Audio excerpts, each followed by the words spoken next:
Hello friends, welcome to Symbolizations. We have seen the theory of symbolization in the last lecture. So now I have planned that there will be a series of lectures.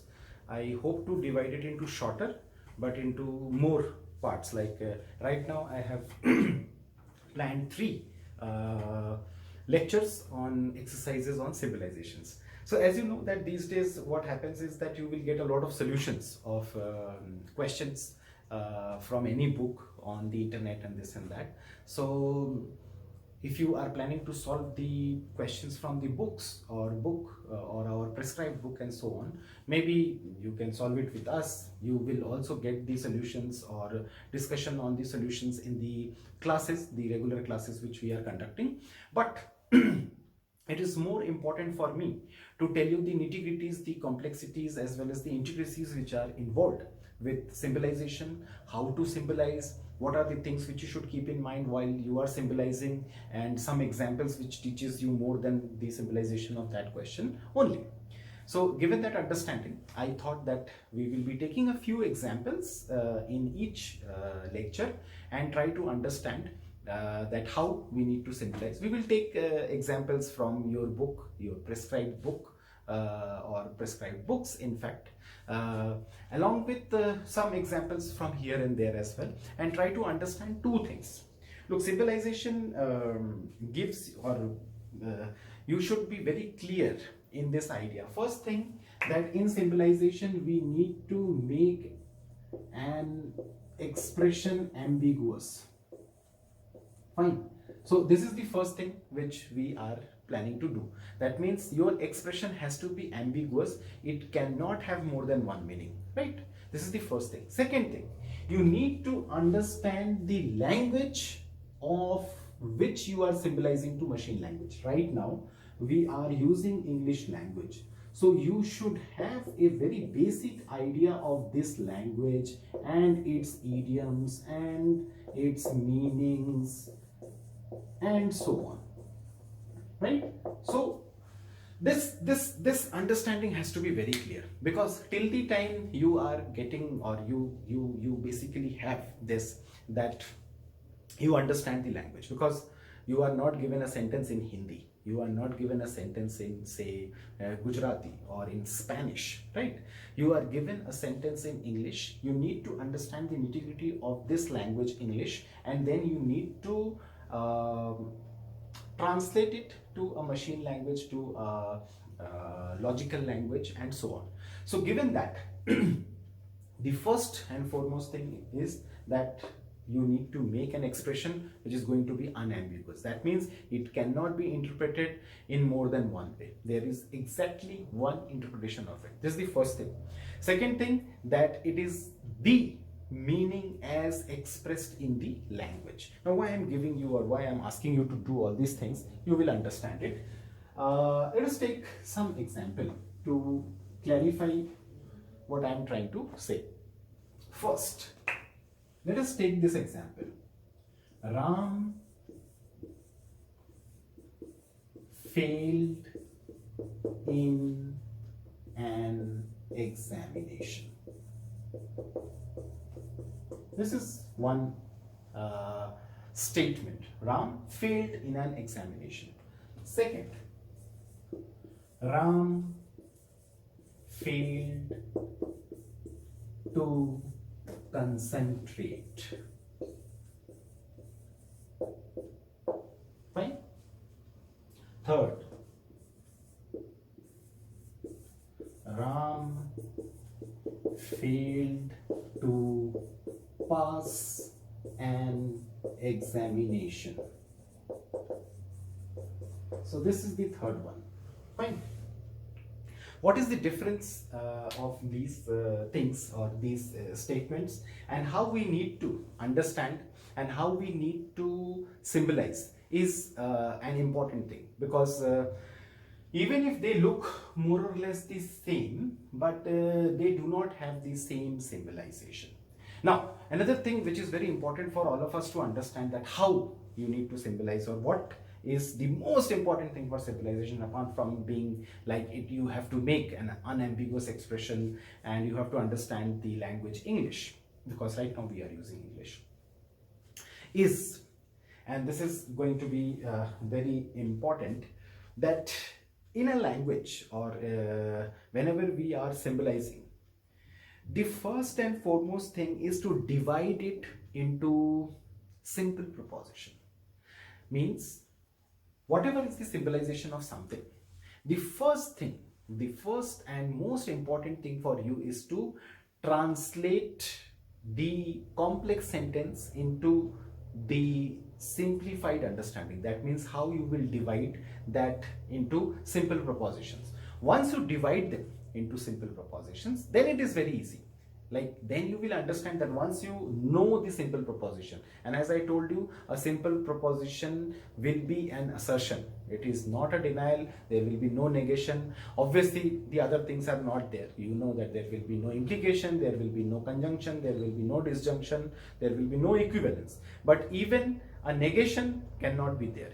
It has to be an assertion that is considered as a simple proposition. The negation will act on the assertion and it will make a complex proposition in that sense. Now let us take the first one. Ram failed in an examination. Now what is the understanding? Ram failed in an examination is an assertion. That means that you can take it as a simple proposition. This is nothing but R. So I will symbolize this as R. There is nothing more in this. Ram failed in an examination. Second one, Ram failed to concentrate. Now, it is also a simple proposition? No. Now try to understand. Here, Ram could not do something. What he could not do? He could not concentrate. Therefore, I am saying Ram failed. Ram failed to concentrate in whatever. We have not specified whether in an examination, whether in a book, whether in whatever, whether it was a problem solving session, whatever. Ram failed to concentrate. Ram could not concentrate. Ram has not concentrated. Ram did not concentrate. All of these will be nothing but the logical equivalent of this. So this expression is a negation R. Ram failed. He could not. Here Ram failed in an examination. It is an assertion. And I will differentiate between these two. Ram failed to pass an exam and Ram failed in an exam. Right? So Ram failed to concentrate. Ram could not concentrate. Since he could not concentrate, the simple proposition will be Ram concentrated. Ram could concentrate. And the negation of that will be Ram failed to concentrate. Ram could not concentrate. Right? Now if you see the third one, Ram failed to pass an examination. Now what he could not do? He could not pass the examination. So if you say that Ram passed the examination is R, so this will be negation of R. Now this and this can be of some interest for you, that here I am using only R because Ram failed in an examination. Now Ram failed in an examination is not the negation of Ram has not passed in the examination. And now with the COVID environment and with so many things, you understand as well. Suppose somebody could not pass, does not make him a failure, or it does not mean that he has not passed the examination. It may happen that suppose Ram failed to pass an examination. He could not pass the exam. What could have happened? His result is withheld. It can be the case. He may have not paid the fee, so because of that, once the fee will be there, then the declaration will be there.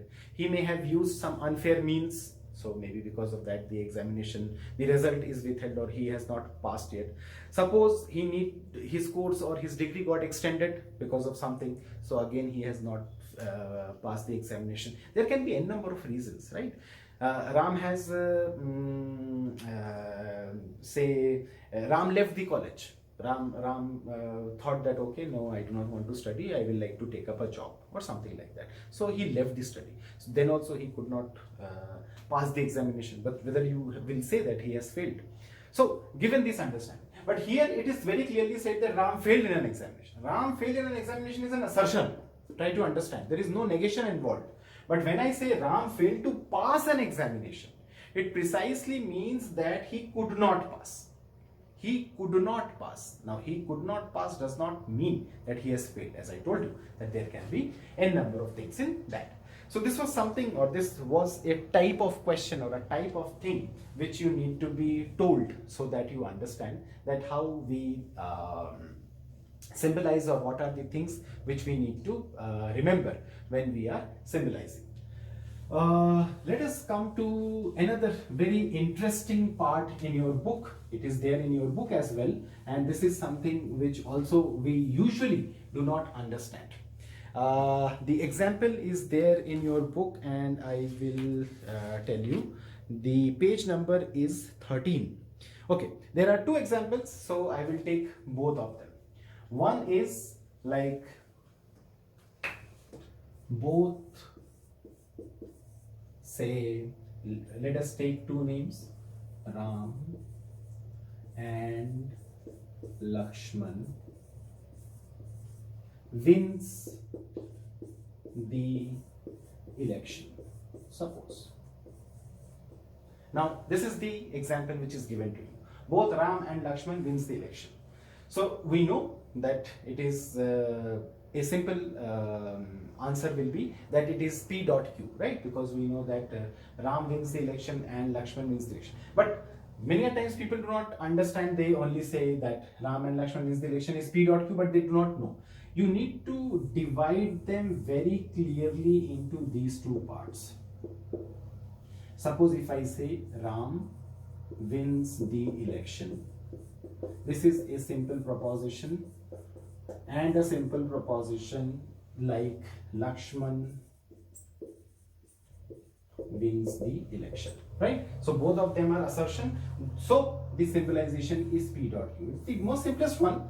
But what I'm saying is that forming this P and Q is going to be very important for all of you, for all the questions which we will be solving. Right now it is very simple, so maybe you will feel like that there was no need to solve this question. But what I'm saying is that unless you can divide these sentences into these statements, these complex or compound statements into simple statements, you are not going to symbolize it properly as well at a later stage. And this is the problem, that usually even if we have learned the skill of symbolization, and maybe we are good at symbolization as well, but we may falter at some point of the time because we do not know exactly how to make simple propositions out of these kind of complex propositions. So this was a simple one. I do not want it, or I was not planning to take it, but I took it so that I can tell you that this P and Q is going to be very important.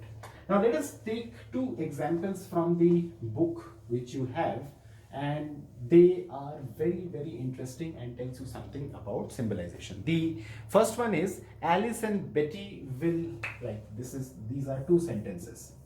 Alice and Betty, these are the names of two people. Betty will, they have written, will not both be elected. This is the first one. And vis-a-vis, there is another which is given the same like this. Alice and Betty will both not be elected.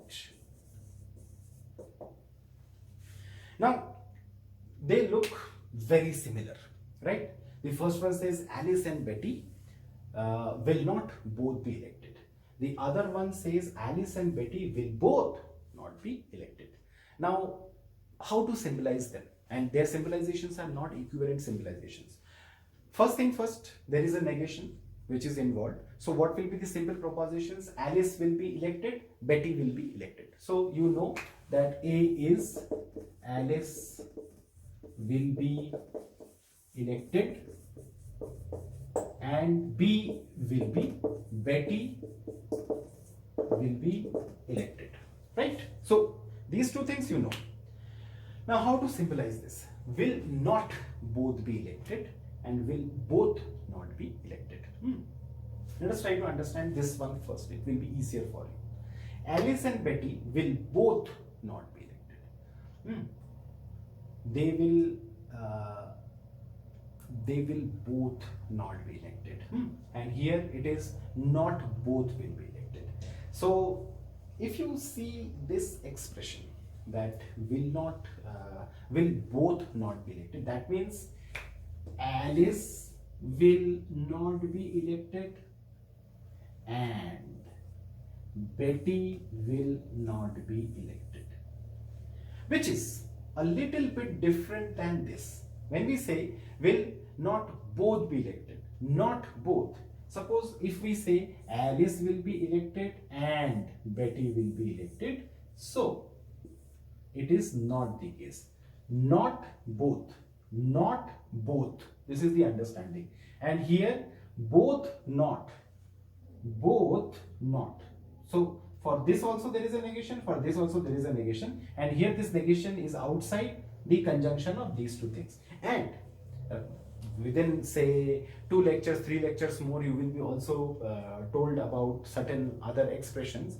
This expression is basically an equivalent expression of negation of A wedge negation of B. Fine. So will not both will be negation A wedge negation of B, and this part will be negation A dot negation B. And if you see, these are not equivalent expressions, but rather they are non-equivalent expressions. So this is another important, and let me check if I am telling you the right thing. Yes, I am telling you the right thing. So this is the expression for these two expressions, which are very interesting by nature and tells you a lot about the kind of symbolizations which we will be requiring. Now let us take more symbolizations from certain other parts as well. We have right now discussed some simple propositions, as well as we have also discussed some I will say negations, right, and conjunctions. Let us take few more to understand.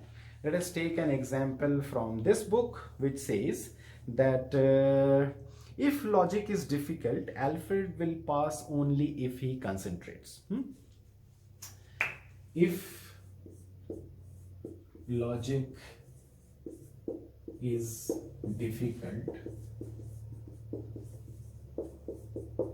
Alfred will pass only if he concentrates.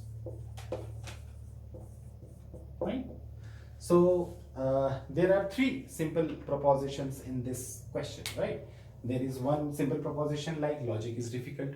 There is another simple proposition like Alfred will pass, and then there is another simple proposition, Alfred concentrates, right? So there are 3, and this is something which we should pick up as well. So logic is difficult. Now if you see the expression, it says if P comma Q only if R. This is the expression, right? So if this is the expression, what will be the symbolization? If P, then this is the rest of the part. So P can stay here, then Q, because there is a comma, so I am putting it like this, and this part will be put into bracket first because there is no comma here. So Q only if you know that the position will not change, it will remain the same, so it will be like this. And in fact for this then also you can move like this. Now where will be the bracket? The bracket will be here, because if you see, if logic is difficult, there is a comma, so you need to differentiate this part from this part. So this part you will put the bracket and then you will keep it like this. Now after that you can put a bracket like this also, but even if you do not put the bracket, then also the meaning will not change. So given this expression, the symbolization will be this. Now there is a very interesting one which I read before, so because I am trying to take certain types of questions so that it is easier for you to solve the exercises. We will solve the exercises, as I told you, in the regular classes, right? But I am just giving you an idea that how to solve questions. There is a very interesting question I found in the book, and let me check if I can find it.